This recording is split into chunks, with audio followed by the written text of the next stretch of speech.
Hello everyone, this is Shankar Shukra Roy Kormakar and welcome to my channel that is Reverberation Guidelines.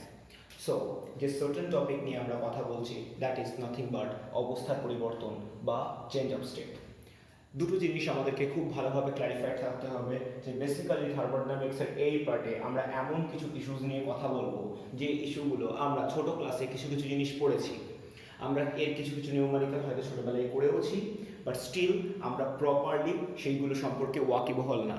So আমরা এমন কিছু issues নিয়ে কথা বলবো যেগুলো আমরা জানি, বাট সেগুলোর প্রপার এস্টাবলিশমেন্ট বা প্রপার ইকুয়েশনসগুলোকে নিয়ে আমরা কথা বলবো।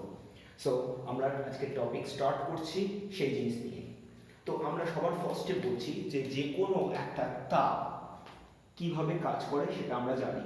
তো তাপ সাধারণভাবে আমাদেরকে এতদিন অবধি যারা দেখেছি তাদের তাপমাত্রার বৃদ্ধি বা হ্রাস করিয়েছিল, অর্থাৎ কোনো একটা বস্তু যদি কিছু পরিমাণ তাপ নেয় তাহলে তার তাপমাত্রার বৃদ্ধি হবে, আর কোনো একটা বস্তু যদি তাপ কিছুটা ছেড়ে দেয় তাহলে তার তাপমাত্রা হ্রাস হবে। সেটা আমরা বোধগম্য তাপ বলেছিলাম। বাট এটা ছাড়াও তাপ আরও কিছু কিছু কাজ করতে পারে। নাম্বার ওয়ান যেটা করতে পারে সবার ফার্স্টে সেটা কিনা অবস্থার পরিবর্তন, এবং আমরা এই নিয়ে কথাও বলেছিলাম। এবং এই অবস্থার পরিবর্তন যে জাতীয় তাপ করে তাকে আমরা বেসিক্যালি বলি লিন তাপ বা ল্যাটেন্ট হিট। বাট তাপ ছাড়াও তাপের আরও কিছু কোয়ালিটি থেকে থাকে, কি না কোনো রাসায়নিক পরিবর্তন করতে পারে। কারণ আমরা যদি কোনো বস্তুতে খুব বেশি পরিমাণ তাপ দিই তাহলে তারা আশেপাশের অন্য আরেকটা পদার্থের সাথে কেমিক্যাল রিয়াক্ট করে। কারণ আমরা জানি কার্বনকে যদি আমরা হিট দিই তাহলে কার্বন কিছুক্ষণ বাদে বার্ন করে গিয়ে কার্বন ডাইঅক্সাইড তৈরি করে। নাম্বার 3, এই তাপ কিন্তু রোধের পরিবর্তন ঘটাতে পারে। সো আমরা যখন ক্লাস 12-এ উঠব তখন দেখব যে কোনো একটা ধাতব পরিবাহী রোধ বেড়ে যায় যদি আমরা তার তাপ দেই, অর্থাৎ তাপমাত্রা বৃদ্ধি করলে কোনো একটা ধাতব পরিবাহীর রোধ বেড়ে যায়। আবার অন্যদিকে অর্ধপরিবাহীর ক্ষেত্রে যদি আমরা তাপ বাড়াতে আরম্ভ করি তাহলে সেক্ষেত্রে তার রোধের মান কমে যায়। সো বেসিক্যালি এইরকম কিছু কোয়ালিটি ছাড়াও আরও একটা জিনিস আমরা জেনে রাখছি, দ্যাট ইজ আমরা যদি কোনো চুম্বকে খুব বেশি পরিমাণ তাপ দিই তাহলে চৌম্বকত্ব ধর্ম সম্পূর্ণরূপে নষ্ট হয়ে যায়। তার মানে চৌম্বকত্ব ধর্ম তাপ দ্বারা পরিবর্তিত হয়। সো বেসিক্যালি এই কিছু ইস্যুসগুলো আমরা জেনে নিলাম যেগুলো হচ্ছে তাপের বিশেষ কোয়ালিফিকেশন। সো রাইট নাও আমরা যে জিনিসটা করব সেটা নিয়ে আলোচনা করব অবস্থার পরিবর্তন। So here we start. Right now on screen আমরা মোট তিনটে ডিফারেন্ট জিনিস দেখতে পাচ্ছি। সো বেসিক্যালি এই তিনটে ডিফারেন্ট জিনিস যদি বুঝতে হয় তাহলে বেসিক্যালি একটা পদার্থের আমরা তিনটে আলাদা আলাদা স্টেটকে নিয়ে আলোচনা করছি, অর্থাৎ তিনটে আলাদা আলাদা অবস্থা। একটা অবভিয়াসলি কঠিন, একটা তরল এবং একটা গ্যাস। আমরা জানি এছাড়াও পদার্থের আরও দুটো স্টেট বা অবস্থা আছে, একটা বোস-আইনস্টাইন কনডেন্সেট, অন্যদিকে আরেকটা প্লাজমা। বাট আমরা এই তিনটে নিয়ে আলোচনা করতে বেশি ইন্টারেস্টেড। সো আমি এবার একটা সাইকেল বোঝাবো। সো বেসিক্যালি সাইকেলটা কেন দরকার সেটা আমরা একটু বুঝবো। সো আমরা যদি কোনোভাবে এই কঠিনের মধ্যে তাপ দিতে আরম্ভ করি তাহলে কিছুক্ষণ বাদে এই কঠিনটা গলন বা মেল্টিং দেখাবে। সো যে প্রসেস দেখাবে সেটার নাম গলন বা মেল্টিং। সো গলন বা মেল্টিং হলে বেসিক্যালি এই কঠিনটা পরিণত হয়ে যাবে তরলে। ক্লিয়ার? এখন আমরা যদি এই তরলটাকে আরো বেশি করে হিট দেই তাহলে কি হবে না, এই তরলটা প্রথমে ফুটতে আরম্ভ করবে, দেন কিছুক্ষণ বাদে কনভার্টেড হয়ে যাবে গ্যাসে, এবং এই প্রসেসকে বলা হয় বাষ্পীভবন বা যার পোশাকি নাম vaporisation. So this is very important to realise. এখন নর্মাল আমি এই জিনিসটুকু বুঝবার সাথে সাথে আমি যেহেতু সাইকেল বোঝাচ্ছি আমি থার্ড প্রসেসটাও বুঝিয়ে দেবো। ধরা যাক কোনো একটা সার্টেন মোমেন্টে কোনো একটা অঞ্চলে তুষার বৃষ্টি হচ্ছে। সো বেসিক্যালি তুষার বৃষ্টি কি না, তুষার বৃষ্টি তখনই হয় যদি কখনো কোনো জায়গার মেঘ হঠাৎ করে কঠিনে কনভার্ট হয়ে যায়। সো যদি কখনো এই ঘটনা হয় যে কোনো জায়গার গ্যাস হঠাৎ করে কঠিনে কনভার্ট হয়ে গেছে তাহলে সেটাকে বলা হয় হোর ফ্রস্ট। এই হোর ফ্রস্ট কথার অ্যাকচুয়াল যদি আমাদের বাংলা মানে জানতে হয় তাকে বলা হয় তুষারকণা। অর্থাৎ এই সার্টেন স্টেটে গিয়ে কি হয় না গ্যাস ডিরেক্টলি কনভার্টেড হয়ে যায় কঠিন পদার্থে। So this is very important to realise the circle. এবার আমরা কি করব, এই গোটা সাইকেল বা সার্কেলটাকে ঠিক রিভার্স অর্ডারে বুঝতে আরম্ভ করব। So we will start from gas. Clear?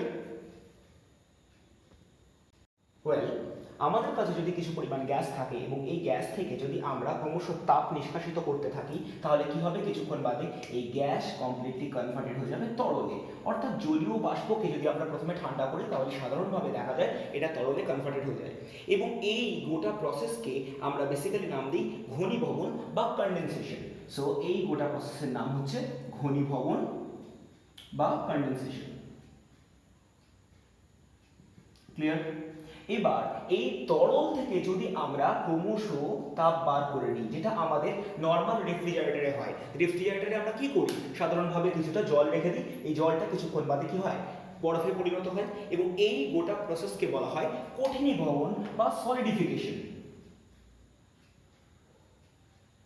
কঠিনীভবন বা সলিডিফিকেশন। আর রইল বাকি দ্য নেক্সট স্টেপ, যেখানে দেখা যাচ্ছে এই কঠিন থেকে ডিরেক্টলি গ্যাসে কনভার্ট হচ্ছে। So this type of process is very rare এবং সবার জন্য এটা ডিরেক্টলি হয় না। স্টিল আমি বলতে পারি আমাদের কাছে যদি কোনো কর্পূর থেকে থাকে, তাহলে কর্পূর কিন্তু ডিরেক্টলি কঠিন থেকে গ্যাসে কনভার্ট হয়, and that certain process is known as sublimation বা ঊর্ধ্বপাতন। সো এই প্রসেসটার নাম হচ্ছে ঊর্ধ্বপাতন বা সাবলিমেশন। সো এই হচ্ছে আমাদের কমপ্লিট একটা সাইকেল, যে ক্ষেত্রে আমরা কি বুঝছি, তিনটে স্টেট, অর্থাৎ কোনো একটা পদার্থের তিনটে অবস্থার মধ্যে একটা সাইকেল। অ্যান্ড এই সাইকেলটাই বেসিক্যালি আমাদেরকে এই গোটা চ্যাপ্টারটা সম্পর্কে বেশ কিছু কনসেপ্ট জেনারেট করবে। দেখা যাক কি কনসেপ্ট আমরা জেনারেট করতে পারি। আমরা ইন্টারেস্টেড এবার লিন তাপ সম্পর্কে পুরো জিনিসটা বুঝতে। সো লিন তাপ কথার অ্যাকচুয়াল মিনিং হলো, ফার্স্ট অফ অল এটা হচ্ছে একটা বিশেষ ধরনের তাপ যা কখনোই বোধগম্য নয়। এই লিন তাপ কথার অ্যাকচুয়ালি ইংরেজি ওয়ার্ড হচ্ছে ল্যাটেন্ট হিট বা হিডেন হিট, কারণ এই হিটটাকে আমরা ডিরেক্টলি বুঝতে পারি না। নাম্বার টু, এই তাপটা যেটা করে এর অ্যাকচুয়াল ডেফিনেশন তাহলে আমাদের বুঝতে হবে, দ্যাট ইজ একক ভরের কোনো বস্তুর উষ্ণতা অপরিবর্তিত রেখে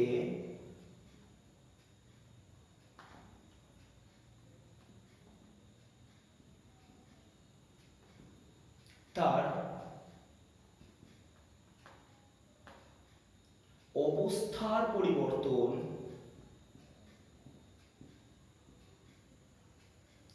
ঘটানোর জন্য যে পরিমাণ তাপের প্রয়োজন তাকে বলে লিন তাপ। Clear? So the first condition, এই লিন তাপ কোনোভাবেই বোধগম্য তাপ নয়, অর্থাৎ এই তাপ বাইরে থেকে দেখলে আমরা বুঝতে পারবো না যে কোনো বস্তুর আদৌ প্রয়োগ করা হচ্ছে কিনা।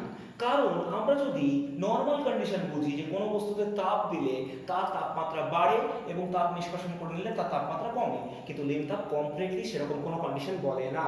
কারণ লিন তাপের ক্ষেত্রে বস্তুর শুধুমাত্র চেঞ্জ অফ স্টেট হয়, অর্থাৎ অবস্থার পরিবর্তন হয়, এবং ডিউরিং দিস প্রসেস আমরা কিন্তু কখনোই বুঝতে পারবো না যে তার উষ্ণতার পরিবর্তন হবে না। অর্থাৎ আমরা সবসময় দেখব যে উষ্ণতা কিন্তু অপরিবর্তিত থাকছে, অর্থাৎ উষ্ণতা অপরিবর্তিত থেকে এই গোটা ঘটনাগুলো ঘটছে। এবং যেহেতু এই ঘটনা ঘটছে, মোট চারটে ডিফারেন্ট জিনিস এর জন্য হতে পারে। কি কি আমরা সেটা এবার দেখব। সো আমরা অলরেডি এক্ষেত্রে একটা চেঞ্জ অফ স্টেটস দেখেছি। এই চেঞ্জ অফ স্টেটসের সাইকেল থেকে যদি আমরা বুঝতে যাই, তাহলে সবার ফার্স্টে আমরা পরপর দেখে একটু বোঝার চেষ্টা করছি। দ্য ফার্স্ট থিং আমরা বলার চেষ্টা করছি যে বরফ থেকে অ্যাকচুয়ালি জলে কনভার্ট হচ্ছে। যদি পুরো ঘটনাটা এটাই হয়ে গিয়ে থাকে, তাহলে এটা কি হবে, this will be nothing but গলনের লিন তাপ। সো নাম্বার ওয়ান যেটা নিয়ে আমরা কথা বলছি, দ্যাট ইজ গলনের লিন তাপ। ক্লিয়ার? আর এই গলনের লিন তাপ কথার অর্থ হলো, আমরা যদি বোঝার চেষ্টা করি তাহলে আমরা বলবো কি না, আমরা বলবো যে 0 ডিগ্রি সেলসিয়াস উষ্ণতার 1 গ্রাম বিশুদ্ধ বরফ যে পরিমাণ তাপ গ্রহণ করে 0°C উষ্ণতার 1 গ্রাম বিশুদ্ধ জলে পরিণত হবে। ক্লিয়ার? এই পার্টিকুলার তাপকে আমরা বলছি গলনের নীল তাপ, যার পোশাকি নাম হচ্ছে latent heat of fusion. So আমরা লিখেও দিচ্ছি এক্ষেত্রে ইংলিশটা, কারণ আমাদের জন্য এটা পরের দিকে লাগবে। So this is latent heat of fusion. Clear? So আমরা জল দিয়েই ডিরেক্টলি ডিসকাস করছি, কারণ আমরা গোটা আলোচনাটা জলের উপরেই কনসেন্ট্রেট করব। এখন খুব ভালোভাবে যদি বুঝতে হয় তাহলে আমরা এই গোটা ডেটা থেকে ফার্স্ট যেটা বুঝছি সেটা কি না, আমরা দেখছি যে বরফকে গলিয়ে জলে আনছি। দ্য লজিক বিহাইন্ড দ্যাট আমরা কঠিন থেকে তরলে আনছি। So this is very very evident যে আমাকে এক্ষেত্রে কিন্তু তাপ প্রয়োগ করতে হবে, এবং বিশুদ্ধ জলের ক্ষেত্রে এই গোটা ঘটনার জন্য 1 গ্রামে আমাকে মোট 80 ক্যালোরি তাপ দিতে হবে। অর্থাৎ আমাদের যে 1 গ্রাম বিশুদ্ধ বরফ যেটা 0°C আছে, এই 1 গ্রাম বিশুদ্ধ বরফের উপরে মোট 80 ক্যালোরি যদি তাপ দিই, তাহলে সেটা 0°C উষ্ণতার 1 গ্রাম বিশুদ্ধ জলে কনভার্ট হবে। অ্যান্ড এটাই কিনা গলনের নীল তাপ ফর ওয়াটার। ক্লিয়ার আমার কথা? রাইট নাও আমরা এর কাউন্টারটাই করছি, দ্যাট ইজ কঠিনী ভবনের নীল তাপ। সো কঠিনী ভবনের নীল তাপ কি? আমরা ফার্স্টেই একটা কথা বলছি যে আমরা বরফ থেকে জলে কনভার্ট করেছি। এবার আমরা কি করব? জাস্ট রিভার্স প্রসেসটা করব। আমরা বেসিক্যালি কি করছি? আমরা এবার জল থেকে ডিরেক্টলি বরফে কনভার্ট করছি। তাহলে আমাদেরকে কি করতে হবে? Very very simple logic. আগেরবার আমরা কি করেছি?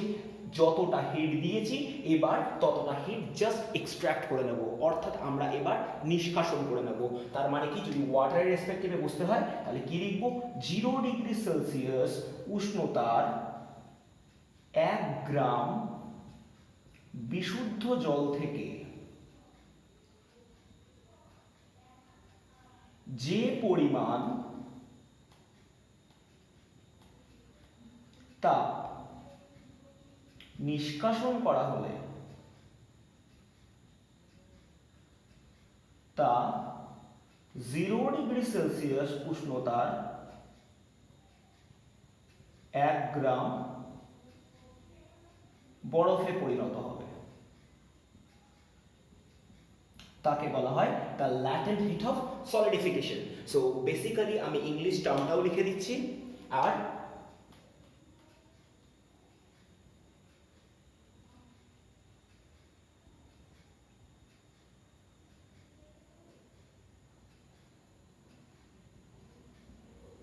and do remember আমাদের এই গোটা কনসেপ্টের জন্য কি হবে? যেহেতু আমাদের গলনের নীল তাপ বা ল্যাটেন্ট হিট অফ ফিউশনে 80 ক্যালোরি তাপ দিতে হয়েছে, এক্ষেত্রে কি করতে হবে? 80 ক্যালোরি তাপ নিষ্কাশন করতে হবে। So this will B the only difference. এর বাইরে আর কোনো রকম কোনো পার্থক্য এক্ষেত্রে থাকবে না। ক্লিয়ার? নাম্বার 3, দ্যাট ইজ বাষ্পীভবনের নীল তাপ। সো আমরা যেটা নিয়ে পড়ছি দ্যাট ইজ বাষ্পীভবনের নীল তাপ।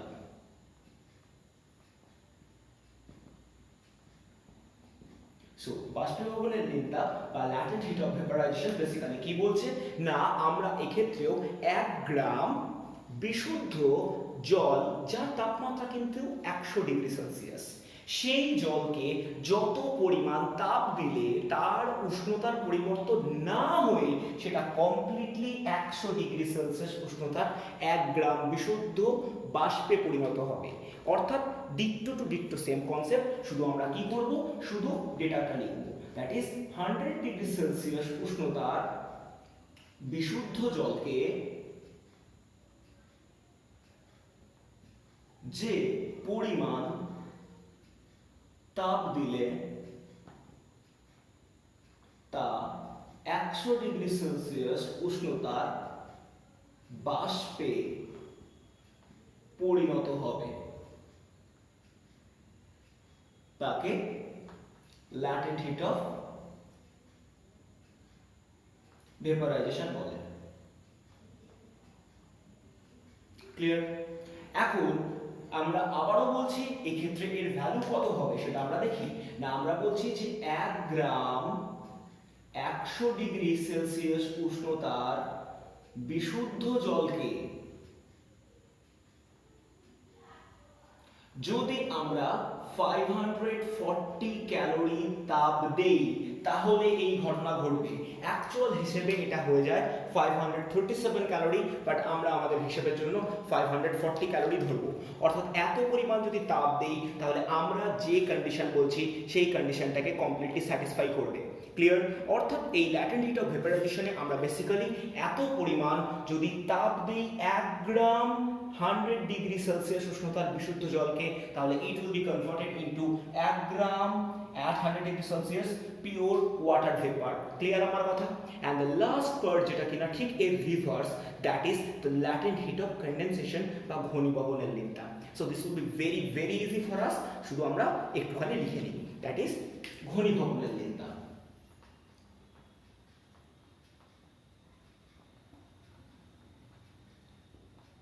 This will be nothing but latent heat of condensation. So basically কি হবে না, আমরা ডিট্টো টু ডিট্টো সেম জিনিস জানবো, যেটা কিনা 100 ডিগ্রি সেলসিয়াস উষ্ণতার 1 গ্রাম বিশুদ্ধ বাষ্প থেকে যত পরিমাণ তাপ নিষ্কাশন করে নিলে সেটা 100 ডিগ্রি সেলসিয়াস উষ্ণতার বিশুদ্ধ জলে পরিণত হবে।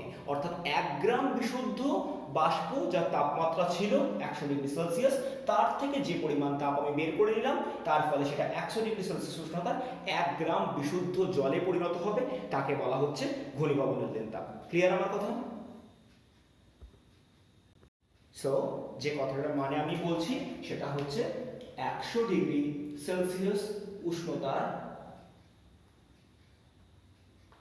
1 গ্রাম বাষ্প থেকে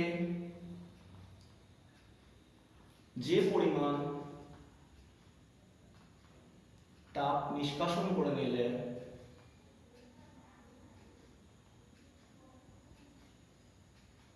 তা 100 ডিগ্রি সেলসিয়াস উষ্ণতার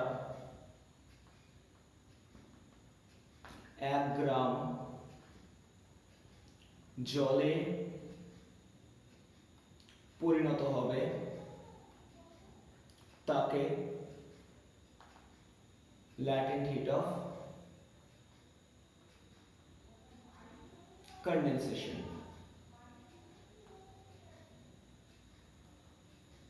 বলে। Clear? So do remember what I have just told. আমি বলেছিলাম যে 1 গ্রাম বিশুদ্ধ জলকে 100 ডিগ্রি সেলসিয়াস উষ্ণতায় রেখে তার উপর 540 ক্যালোরি তাপ দিলে সেটা কি হয়, বাষ্পে পরিণত হয়। So this is just the reverse process.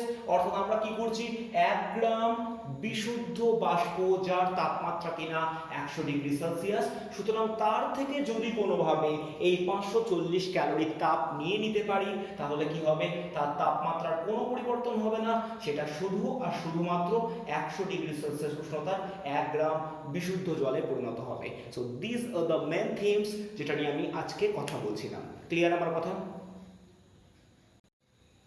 এখন আমরা যদি লিন তাপের একক বুঝবার চেষ্টা করি, সো লিন তাপ কথার অ্যাকচুয়াল অর্থ কত না, একটি নির্দিষ্ট তাপমাত্রায় কোনো একটি একক ভরের বস্তুর উপর যে পরিমাণ তাপ প্রয়োগ বা তাপ নিষ্কাশন করে দিলে বস্তুটি ওই সম তাপমাত্রায় শুধুমাত্র অবস্থার পরিবর্তন হবে। সো বেসিক্যালি এই লিন তাপ কথার অ্যাকচুয়াল মিনিং হচ্ছে তাপ বাই ভর। সো তাপ কথার একক কত না, তাপের একক যদি আমরা এসআই তে হিসেব করি, so this will be nothing but joule per KG. আর যদি এটাকে আমরা সিজিএসি হিসেব করি, সো সিজিএসি হিসেব করলে কত হবে না, আমরা নর্মাল জানি ক্যালোরি পার গ্রামে অ্যাকচুয়ালি এই গোটা ডেটাটাকে হিসেব করা হয়। কারণ আমরা এটাকে আর পার গ্রাম বলতেই পারতাম, but the patent unit of heat in CGS unit is obviously calorie, যেটা নিয়ে আমরা বহুবার কথা বলেছি। রাইট নাও আমরা যেটা চাইছি সেটা হচ্ছে এর ডাইমেনশন বা মাত্রা বুঝতে। সো যদি আমরা মাত্রা বোঝার চেষ্টা করি তার মানে বেসিক্যালি কি লিখতে পারি, এটা তাপ বাই ভর। রাইট নাও আমরা বলছি এই লিন তাপ বা এল, এই যে তাপ কথার মানে that is nothing but energy. So this will be energy, আর ভর মানে মাস। আর এনার্জি কথার মানে কত? এনার্জি কথার মানে শক্তি, that is ml² (10⁻²) divide by m। So mm যদি ক্যান্সেল আউট করে দেওয়া হয় তাহলে এটা আলটিমেটলি হয়ে যাবে l² (10⁻²) and this will be the actual dimension of লিন তাপ। সো লিন তাপকে l দিয়ে লেখা হয়, বাট এই l আর এই l কিন্তু কমপ্লিটলি আলাদা। এটা ডাইমেনশনাল l আর এটা হচ্ছে লিন তাপকে আমরা ক্যাপিটাল L দিয়ে লিখে থাকি। ক্লিয়ার?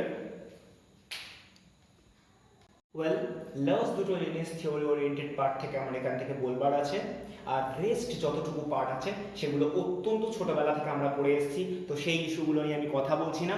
দুটো তিনটে খুব ইম্পর্টেন্ট টপিক নিয়ে আমি কথা বলছি। Number 1, that is eutectic mixture. So eutectic mixture কি?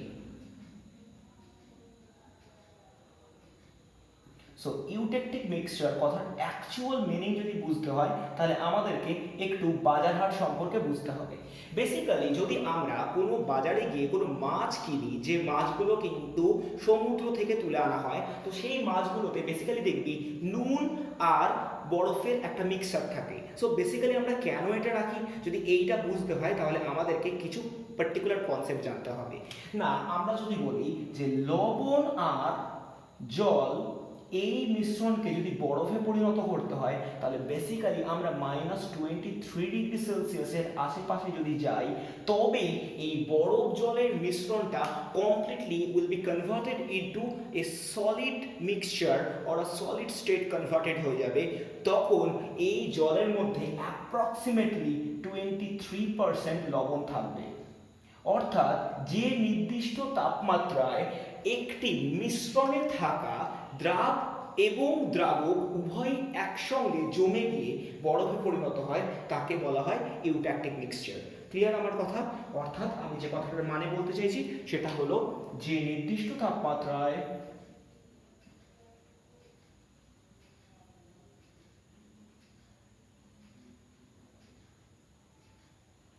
দ্রবণে উপস্থিত দ্রাব ও দ্রাবক একত্রে কঠিনে রূপান্তরিত হয়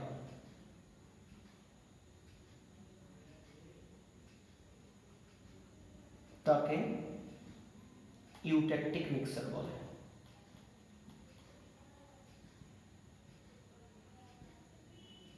রিমেম্বার এই সার্টেন ওয়ার্ডটা আমরা ইউজ করেছিলাম হোপস এক্সপেরিমেন্টে, যে আমরা তখন সেক্ষেত্রে বলেছিলাম হোপস এক্সপেরিমেন্ট বুঝতে গেলে আমরা একটা ইউট্যাকটিক মিক্সচার ইউজ করেছিলাম। ক্লিয়ার আমার কথা? ওয়েল, নেক্সট পার্টটা হচ্ছে antifreeze. So antifreeze ইনস্ট্রুমেন্টের বেসিক্যালি কি দাম সেটা আমি আগে প্রথমে বলে নিই। ধর তুই যদি ইউটিউবে ভিডিও সার্চ করিস, তো ইউটিউবে ভিডিও সার্চ করতে গেলে তুই মাঝে মাঝে কিছু ভিডিও পাবি যেক্ষেত্রে দেখবি যে কোনো বাড়ির যে পাইপ থেকে জল বেরোয় সেই পাইপের মধ্যে জল কমপ্লিটলি জমে যায়, এবং আমরা জানি যে জল যদি বরফে কনভার্ট হয়ে যায় তাহলে বরফের আয়তন বেড়ে যায়, এবং সেই জন্য কি হবে অনেক ক্ষেত্রে এই বাইরে যেটা দিয়ে অ্যাকচুয়ালি নিকাশি ব্যবস্থা ডিপেন্ড করে সেই পাইপগুলো ফেটে যায়। সো সেই ফেটে যাওয়ার হাত থেকে বাঁচাবার জন্য আমরা কি করি, এই জলের মধ্যে এক ধরনের পদার্থ মিশিয়ে দিই যেটা অ্যাকচুয়ালি এই জলের পুরোপুরি বরফ হওয়াটাকে আটকে দেয়। বেসিক্যালি এটা কি করে, এটা এমন একটা কাজ করে যেটা হচ্ছে জলের ফ্রিজিং পয়েন্টকে আরো কমিয়ে দেয়, যার জন্য যে জল 0 ডিগ্রিতে জমে যেত যদি তার মধ্যে এক্সট্রা কিছু মেটেরিয়াল মিশিয়ে দেওয়া হয় তাহলে সেটা 0 ডিগ্রিতে জমে না, সেটা আরো অনেক নিচের টেম্পারেচারে জমতে শুরু করে। তো সেই টেম্পারেচারটা পায় না, ফলে কখনোই জমে না। একইভাবে গাড়ির রেডিয়েটর ঠান্ডা করার জন্য আমরা কি করি, যে গাড়ির রেডিয়েটরে অনেক সময় জল দিই, কিন্তু যারা বরফের দেশে থাকে তাদের এই কি হতে পারে না, এই বরফ হয়ে গিয়ে অর্থাৎ জলটা জমে গিয়ে বরফ হয়ে গিয়ে কোনো সময় এই রেডিয়েটরটাকে ফাটিয়ে দিতে পারে। সো এর হাত থেকে প্রোটেক্ট করবার জন্য আমরা কি করি, জলের মধ্যে বিশেষ কিছু পদার্থ মিশিয়ে দিই। বেসিক্যালি আমরা গ্লাইকল বা গ্লিসারিন মিশিয়ে দিই। অর্থাৎ আমরা বলছি যে জলের সাথে গ্লিসারিন বা গ্লাইকল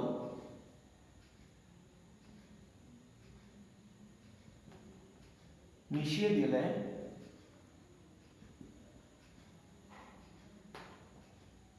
জল 0 ডিগ্রি সেলসিয়াসের কম উষ্ণতায় জমে, ফলে জলের বরফ হওয়া প্রতিরোধ করা যায়।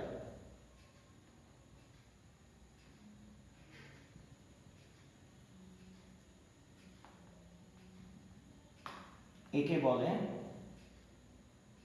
Anti freezing. ক্লিয়ার আমার কথা? Last part of the discussions, যেটা কিনা আমরা খুব ছোটবেলায় পড়ে এসেছি, স্টিল আমি একটু ডিসকাস করে দিচ্ছি। অ্যান্ড ট্রাস্ট মি, আমি একবারই এই কথাটা আলোচনা করব, এছাড়া আমি আর কখনো আলোচনা করব না। সো আমাদেরকে বলা হয়েছে যে 100 ডিগ্রির ফুটন্ত জল আর 100 ডিগ্রির বাষ্প আছে। আমরা কোথায় হাত দিলে আমাদের হাত বেশি পুড়বে? সো অবভিয়াসলি আমরা বলতে পারবো যে 100 ডিগ্রির বাষ্পে হাত বেশি পুড়বে। কেন না, আমরা এক্ষুনি এইটুকু জিনিস বুঝতে গেলে আমরা ল্যাটেন্ট হিটের কনসেপ্ট বুঝবো। সো ল্যাটেন্ট হিট কি বলছিল? So latent heat of vaporisation যদি বুঝতে হয় তাহলে আমরা এক্ষুনি বলেছি যে 1 গ্রাম 100 ডিগ্রি সেলসিয়াসের বিশুদ্ধ জলকে 1 গ্রাম 100 ডিগ্রি সেলসিয়াসের বাষ্পে পরিণত করতে